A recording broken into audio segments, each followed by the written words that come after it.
Vote এলে ED CBI এই রাজ্য থেকে শুরু করে বিভিন্ন রাজ্যে যে বিরোধী দলরা ক্ষমতায় আছে তাদের বিরুদ্ধে যে কাজ সেই কাজ সে নেমে পড়েছে বলেই তৃণমূল যে সমস্ত কর্মী সমর্থকরা আছে তারা কিন্তু দাবি করছে এবং তার সাথে সাথে বিভিন্ন একাধিক অ্যালিগেশন ইডি সিবিআই এর বিরুদ্ধে কিন্তু তারা লাগাচ্ছে এনেছেন এবং তার পরিপ্রেক্ষিতে কি বলছেন তৃণমূল কর্মী সমর্থকরা শোনাবো আপনাদের।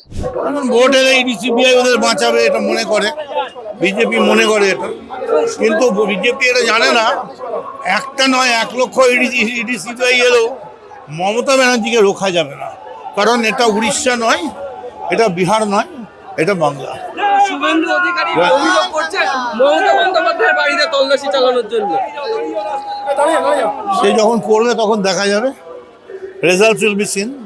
বিজেপির দুই ভাই ইডি আর সিবিআই এটা কমন স্লোগান এবং এটা আমরা আগেও বহুবার বলেছি, যত ইলেকশন আসবে বিজেপি বুঝতে পারবে ওদের বাংলার মানুষের কাছে কোনো গ্রহণযোগ্যতা নেই এবং ওরা ইডি সিবিআই দিয়ে লেলিয়ে কার্য উদ্ধার করার চেষ্টা করবে। আর কালকের চক্রান্ত তো ভয়ানক, তৃণমূল কংগ্রেসের তথ্য, তৃণমূল কংগ্রেসের ক্যান্ডিডেট লিস্ট, তৃণমূল কংগ্রেসের প্ল্যানিং চুরি করে নেওয়ার আগে থেকে জেনে নেওয়ার একটা ধান্দা।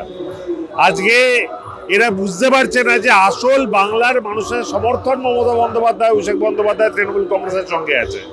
এরা যতই চক্রান্ত করুক, যত বেশি নোংরামো এরা করবে, বাংলার মানুষ তত তাড়াতাড়ি এদেরকে কবরে চড়াবে। আমি দায়িত্ব সহকারে বলছি, এই বিজেপি গ্রহণযোগ্যতা বাংলার মানুষের কাছে শূন্য। এসআইআরে যেভাবে এরা মানুষের নাম কাটার চক্রান্ত করেছে, যেভাবে এই হিয়ারিং এসে আমরা মানুষকে মারা যেতে দেখছি, যেভাবে জ্যান্ত মানুষকে এরা মৃত ঘোষণা করে দিচ্ছে, এর সব চক্রান্তের জবাব বাংলার মানুষ আগামী দিনে ভোট বাক্সে দেবে। ডেফিনেটলি ভয় পেয়েছে বিজেপি। আজকে বিজেপি ভয় পেয়ে আজ এইসব করছে। এরা এই মমতা বন্দ্যোপাধ্যায়, অভিষেক বন্দ্যোপাধ্যায়ের জোড়া ফলাকে সামলাতে পারছে না। আর এদের মমতা বন্দ্যোপাধ্যায়, অভিষেক বন্দ্যোপাধ্যায় ছেড়ে দিন, তৃণমূল কংগ্রেসের কর্মী সমর্থকরা বাংলার সমস্ত প্রান্তে যেভাবে আছে, আজকে কয়েক ঘন্টার নোটিশে বাংলার সমস্ত প্রান্তরে যেভাবে হাজার হাজার মানুষ নেমেছে প্রত্যেকটা টাউন ব্লকে পৃথক পৃথকভাবে, এটা প্রমাণ করে বাংলার মানুষ তৃণমূল কংগ্রেসের সঙ্গে আছে। ঠিক যেভাবে তৃণমূল কংগ্রেস 365 দিন 24 ঘন্টা বাংলার মানুষের সঙ্গে থাকে। আপনারা ঘুরে ঘুরে দেখুন, সারা বাংলায় শুধু ইলেকশন এলে ভোট পাকি হয়ে বসন্তের কোকিল হিসেবে কথা বলা নয়, তৃণমূল কংগ্রেস দল সারা বছর ধরে কম্বল দামে থাকছে, বস্ত্র দামে থাকছে, রক্তদানে থাকে এবং মানুষের ডাক্তারের প্রয়োজন হোক, অ্যাম্বুলেন্সের প্রয়োজন হোক, হসপিটালে নিয়ে যাওয়ার প্রয়োজন হোক, যারা গ্রাউন্ড লেভেলে মানুষের কাজ করে তারা তৃণমূল কংগ্রেসের কর্মী সমর্থক। আজকে 2-4টে শুধু ধর্মের সুশ্রুতি দিয়ে মানুষকে বিভ্রান্ত করে যদি মনে করে বাংলায় বিভেদ করে এরা বাংলা দখল করবে, এরা মূর্খের স্বর্গে বাস করছে। দেখুন, আজ অব্দি ওনার বলা কথাগুলো জাস্টিফাইড হয়েছে, আমাকে উদাহরণ দেখান। উনি রোজ মিডিয়ায় একটা না একটা লেকচার দেন, ওনার আসল লক্ষ্য নিজের ব্র্যান্ড ভ্যালু বিজেপির মধ্যে বাড়ানো। এখন আদির বিজেপি নব্য বিজেপির লড়াই, সেই ব্র্যান্ড ভ্যালু বাড়ানোর জন্য উনি করছেন।